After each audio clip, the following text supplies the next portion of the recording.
What is up, gamers? It's Lombex again, and welcome to my first Need for Speed Most Wanted gameplay. Real quick, it's not the topic, but real quick, this game, if you do not have this game, you need to get this game. It is an amazing game.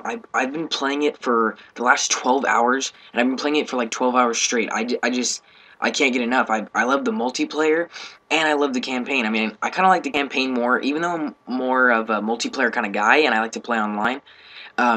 In this racing game, I really love the campaign. There's so many races, so many different cars that are exotic, so many different things you can do, like cool stuff like what I'm doing right now, which in this game I actually, or gameplay, whatever you want to call it, I just, basically, there's like a meter, and when the cops are tracking you, it goes up. Like when you start hitting them, or when you start doing bad things, or you start trying to avoid them, it goes up. So I wanted to see if I could get it all the way to the top and then bring it back all the way down to the bottom and evade the pursuit. So basically that's what I was doing right now, and I was using a Corvette, and I love Corvettes. It's my favorite kind of car.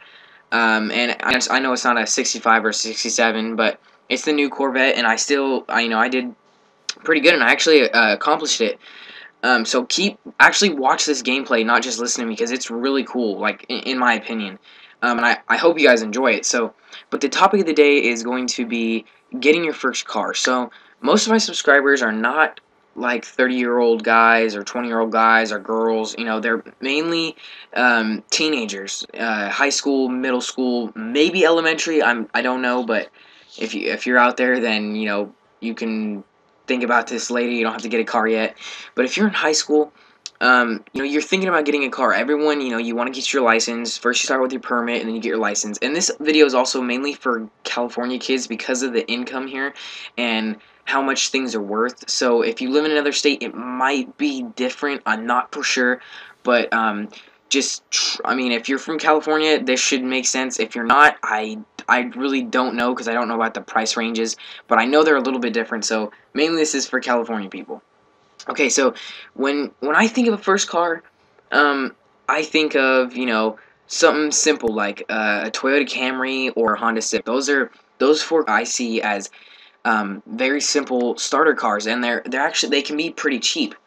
But you know, getting a first car really depends on your income or your parents' income. Now, if you have a job, you know, you're getting minimum wage, then go buy a car at whatever, you know, rate you want, because you can pay off a loan. You can get a loan and start paying it off. If your parents are buying you a car, or if you're, you know, taking a loan out of your parents or something like that, or wherever you're getting the money from, you know, you're eventually gonna have to pay it back, unless it's your parents have like a lot of money, and that's another thing. If your parents have money, I think the like highest I would go on a first car would have to be $7,000. If your parents are making over $120,000 a year or $100,000 a year, I would have to say $7,000 for a first car. That could be, and that's really good actually, because you can get a lot of different cars like that. You can even get a new car for 7,000 or under 7,000. It really just depends. Or like a used car that's barely been used, which is usually what you want to get.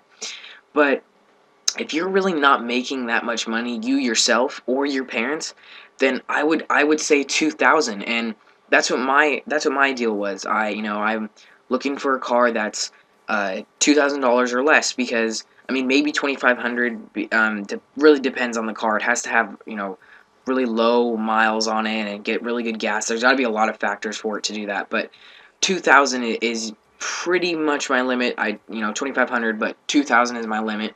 Because, I mean, my parents were not super rich. I don't make a lot of money. I need to actually go get a job.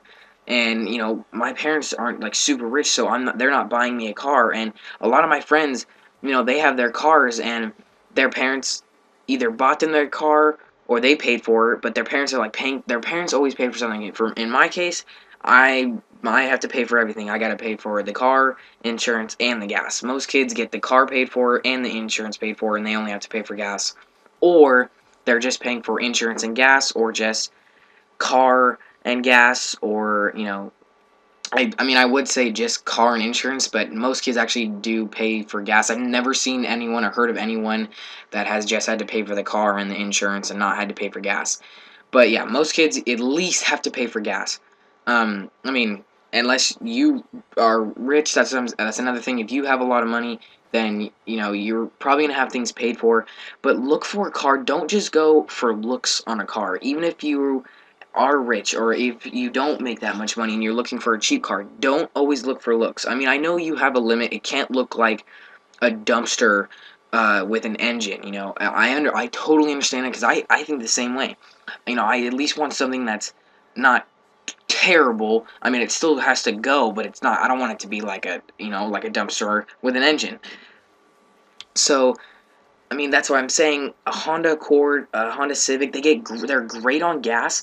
It's a common car, so you're not gonna get like bagged at school for it. Because a lot of kids, if you get a bad car, you're gonna get made fun of up, down, sideways, diagonal.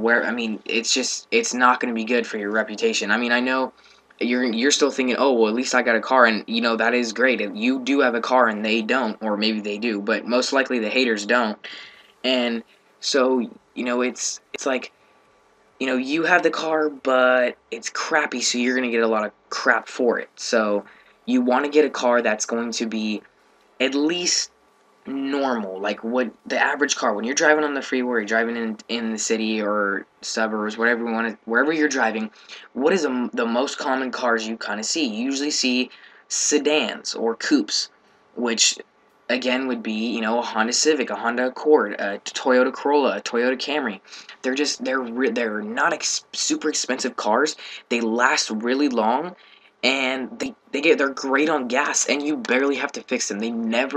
I've never heard of anyone having like major problems with their Honda or with their Toyota. I mean, I do with like Ford. I hear problems with like Fords and GMCs and Mercedes and other things like that. And that's another thing. If you're getting an exotic car, it's gonna cost you. You have to think about all the factors. You have to think about cost for parts if you ever get in a wreck, or if something fails.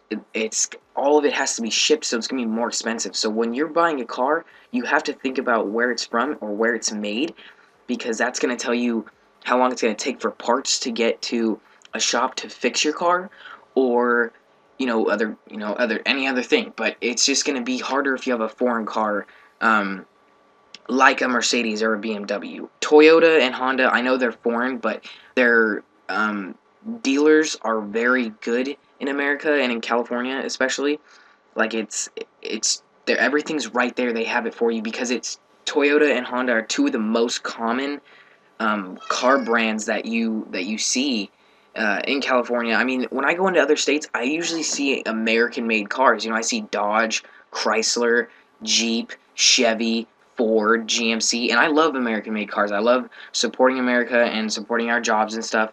But for a first car, if you're buying a used car, I would go with a Honda or a Toyota, because they're good on gas. A lot of American cars really are not that great on gas, and they're more expensive. See, if you buy a foreign car, it's going to be cheaper and it's going to get better gas. So my philosophy is, for first car, if it's used, go ahead and buy foreign, because you're not taking away jobs from Americans or whatever you guys want to think. That's not what I'm not making this video to try and talk about jobs and stuff, but it's just I would prefer a foreign car if it's used, but if it's a brand new car, I would prefer to get an American-made car. But the good thing about foreign cars is they really do get good gas mileage, and anything above 20 to me is good. Now, you can find an Accord that gets like 34. That's amazing. You're barely going to have to pay. And usually most kids, when they get their first car, they're driving to school and home. I mean, they might drive around with their friends a little bit, but they're not going on super long road trips like an adult is. That's why when, parents get cars, they have to think about more stuff. They have kids, they have to go to work, which is usually a lot farther than your house from school.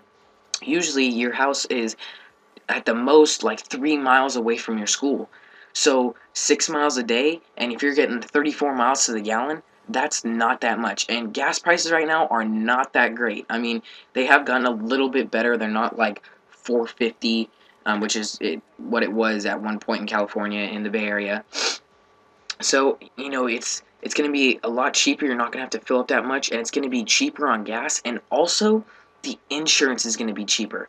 you really have to think about how much you're paying on insurance or how much your parents are paying on insurance by the make and the model and the year, and all the factors of your car go into how much it's going to cost, where it's made, what brand it is, and how much gas it gets, how much are you going to drive it, how long have you had your license, do you even have your license, a lot of factors.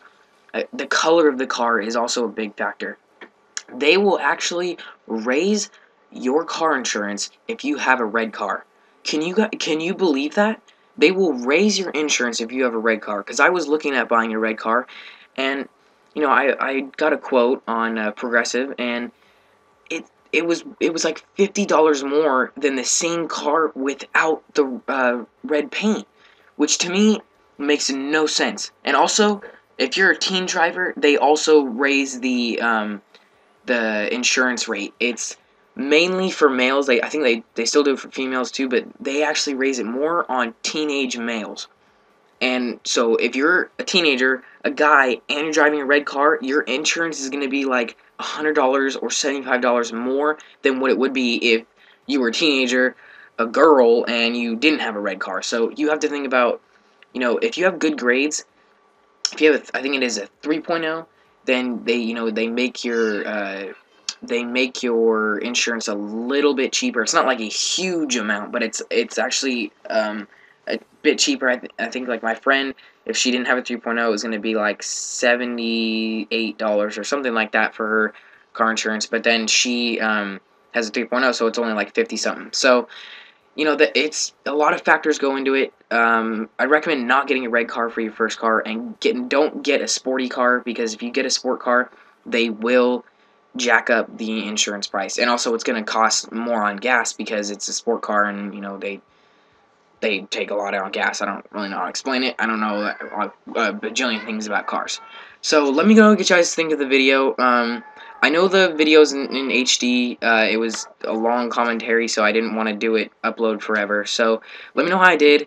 And yeah, this is my first Need for Speed gameplay video. And go follow me on Twitter, subscribe to my channel, and I'll catch you guys later. Peace.